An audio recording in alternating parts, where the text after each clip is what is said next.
have Leigh Kopec here with me. Now, Leigh's background is in public, private and not-for-profit procurement. Leigh's an FSIPS. And Leigh and I also worked back in the day in COVID when we had to help source some PPE, Leigh. So that was some time ago now. We did, yeah. It feels a long time ago now, It doesn't does. it? So before we get going, Leigh, I want you to tell us, why have you chosen this background?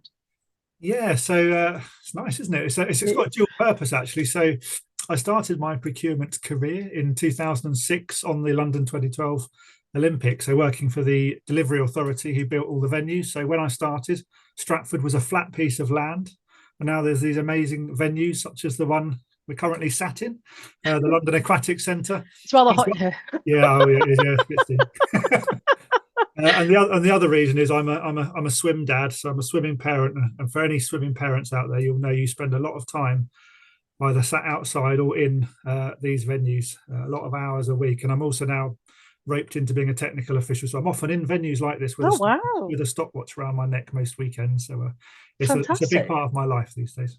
What a beautiful segue, starting the stopwatch that we're going to do in a minute. So I'm going to get this timer going. We've got the 5 questions. Nobody so far has managed it within the 2 minutes. I know, I've watched the first ones. I'm determined. I'm quite competitive, so I'm going to talk very fast. Right. Okay. Are you ready? I'm going to get the timer going. Okay. Here we go. If you could go back in time and give advice to yourself at the start of your career, what would it be? I think probably to chill out. I think probably when I was young in my career, I thought I had to have all the answers. And I think with experience, you realise you don't have to have all the answers, and that's fine to admit that. So probably that.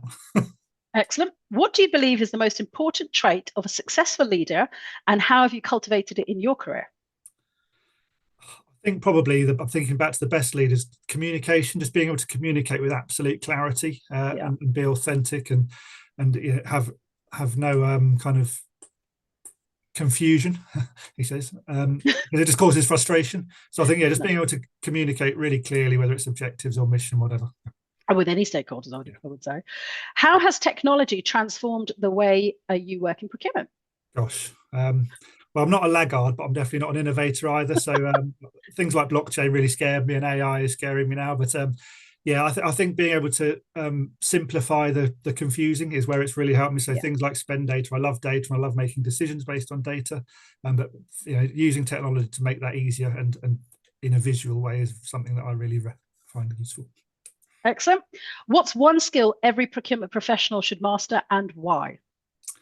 I suppose leading on from technology, which I think is starting to take over the more kind of technical sides of procurement, I think soft skills are really important for procurement people. So the ability to build relationships and kind of influence is really important. But I don't know if it's a skill or a confidence thing, but I think the one thing all good procurement people do is question. So ask why. People are inherently a little bit lazy and will do things the way they've always been done. So a good procurement person will question that and try and find new ways of doing things where it's worthwhile. Excellent. With 10 seconds to go, if you could have any superpower for a week, why? What would it be, and how would you use it? Probably to have 40 hours in the day, which is something you always seem to be able to do. I'm done. Thank you so much, Leigh. I really appreciate it, and excited to see the reaction to your 2 minutes. Now we're going to see who else can do it in 2 minutes. Thank you very much. Thanks, Kavita.